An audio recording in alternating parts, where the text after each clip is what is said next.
Yo soy Selena Altamirano y estamos de regreso en Sonora Noticias AM a través de la señal de Radio Sonora, y con mucho gusto les digo que ya tenemos en la línea telefónica a Alejandro Cepeda Velarde. Él es maestro en política pública por el Centro de Política Pública de la Johns Hopkins University y la Universidad Pompeu Fabra. Alejandro, muy buenos días, bienvenido. ¿Qué tal? Buen día, Selena. Un saludo a ti y a tu auditorio. Al contrario, gracias por aceptarnos esta llamada y platicarle a nuestra audiencia que te incorporas como columnista de Radio Sonora, la cual pueden visitar en el www.radiosonora.com.mx, y te estrenas con la columna Más allá de las dádivas. ¿De qué trata? Sí, claro. Esta columna trata sobre el tema de las transferencias sociales. Bueno, en primer lugar, ¿a qué me refiero con transferencias sociales? Por transferencias sociales me refiero a los pagos otorgados a personas en algún estado de vulnerabilidad. Sea, por ejemplo, hay diversos programas actuales del gobierno federal, como las becas escolares, Jóvenes Construyendo el Futuro, Sembrando la Pensión para el Bienestar incluso. Que estaríamos hablando pues de estas transferencias que se hacen a través del Banco del Bienestar. Sí, así es. Son igualmente comunes, ¿no?, en toda Latinoamérica. Cada vez más gobiernos de países de ingresos medios y bajos utilizan pues estas transferencias como mecanismo de reducción de la pobreza u otras vulnerabilidades. Y en ese sentido, tu artículo lo enfocas en el sentido de más allá de las dádivas, reconociendo cómo esto realmente transforma, o hablando solamente como del hecho de que se haga una transferencia económica a estos sectores vulnerables.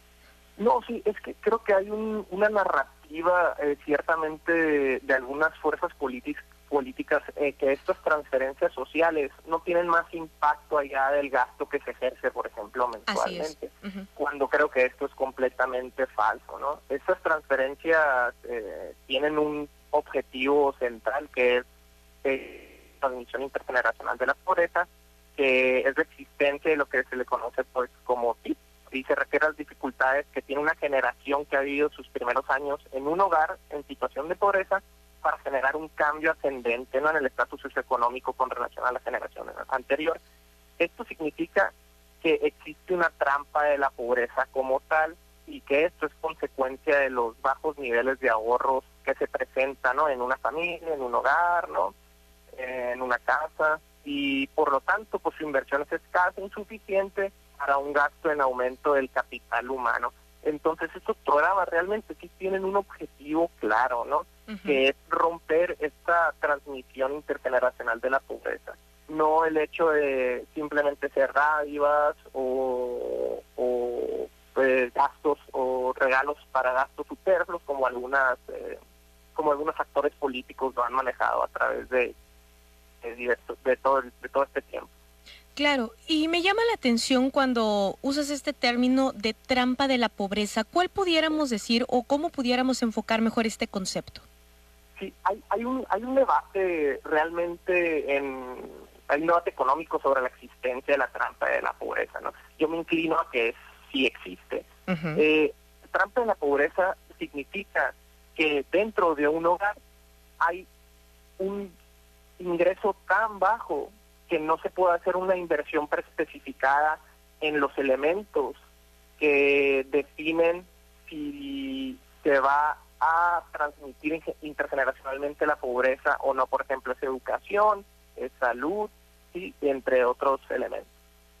Y que también pudiéramos ver aquí un incremento en los niveles de bienestar, ¿no? Porque como bien lo comentabas, Alejandro, esas narrativas que de pronto empiezan a divulgar algunos miembros de la oposición diciendo que estos, pues vamos a centrarnos en el caso específico de México, porque como bien lo comentabas, en otros países de América Latina también se da pues digamos estas transferencias sociales, pero en el caso específico de México se dirige de repente mucho la conversación al hecho de que este dinero que le llega a las personas que están en alguna situación de vulnerabilidad, pues lo usan para pues que se van a pintar el cabello, que se van a poner uñas o que se van a comprar, no sé, simplemente cosas que pueden ser superficiales y no necesariamente pues estos elementos que generan bienestar, como puede ser mejorar la vivienda o quizás su alimentación. Pero esto estamos hablando ya de pues gastos que hacen todos los niveles socioeconómicos, ¿no? Claro, claro, sí. Yo creo que el problema es es cierto paternalismo de pensar que la población no tiene sus prioridades bien definidas, ¿no? Por ejemplo, en el caso de que yo he visto comentarios en lo particular de que está en situación de calle y esta persona tiene un celular y las personas se sorprenden, ¿no? De que, oye, ¿cómo se compró un celular esta persona? Cuando realmente un celular es un instrumento, por ejemplo, para conseguir trabajo, de comunicación. Entonces, hay cierta subjetividad en ese sentido de que las personas no saben gastar tu dinero, cuando la realidad es que la evidencia dice que mientras nosotros hagamos las transferencias y no las condicionemos, van a tener el mismo resultado que si estuvieran condicionadas, y aparte situaciones extras, ¿no? Como lo menciona en el artículo del caso del ensayo de control autorizado en Malawi. ¿Y esto cómo impacta? Esto impacta obviamente en que el capital, al momento de tú realizar las transferencias, el capital humano, las familias podrían hacer cierta inversión especificada en el aumento en capital humano. Entonces, el hecho de que nosotros estemos transfiriendo dinero a las familias, claro que tiene un impacto a mediano y a largo plazo. No solamente es el como tú dices, ¿no? El gasto en corte de cabello o algo por el estilo. Claro, y que finalmente, y ahorita me llamaba la atención, Alejandro, que utilizabas este término de intergeneracional de la pobreza, el cómo también muchas veces se va heredando la pobreza o el hecho de que no puedas tener a lo mejor una casa que incluso pudiera ser un patrimonio que pudieras heredar, ya sea que porque pues está hecha con materiales de cartón, porque sabemos que en México pues los niveles de pobreza son bastante amplios. Si hablamos de una balanza, pues podemos decir que las personas que están en una situación de clase media o clase media alta, pues son el porcentaje más mínimo. La mayoría de las personas están en una condición de pobreza. Claro, ese es el problema. Por ejemplo, los hogares de ingresos medios y los hogares de ingresos altos pueden hacer esa inversión en salud y educación, que son las dos variables más importantes al momento de considerar el capital humano, mientras que los hogares bajo un umbral, ¿no?, en la pobreza, pues no pueden hacer esa inversión, por lo tanto no pueden salir de esa trampa de la pobreza. Entonces lo que queremos con las transferencias sociales es romper esa brecha y poder estar arriba de esa trampa, ¿no?, de ese umbral en donde sí se puede hacer esa inversión. Entonces, no es como lo han manejado los distintos actores políticos en que son dádivas. Esto tiene un objetivo central y es romper esa transmisión.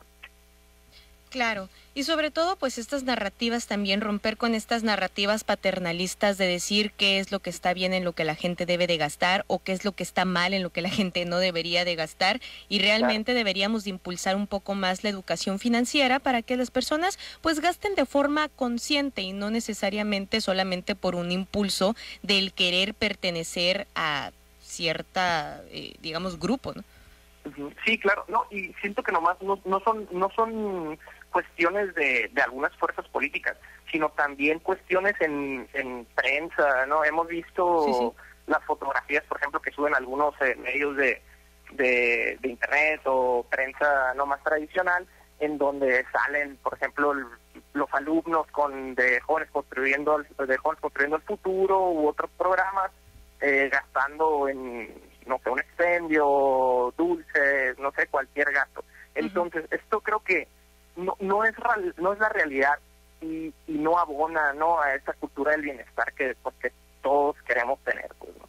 Claro, y que finalmente pues también esto de alguna manera, para bien o para mal, contribuye a la derrama económica que potencia el bienestar del país.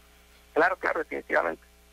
Alejandro Cepeda Velarde, te agradezco que nos hayas tomado esta llamada y decirle a todos nuestros radioescuchas que van a poder leerte a partir de hoy en el www.radiosonora.com.mx. Muchísimas gracias. No, a ti, Selena, un gusto.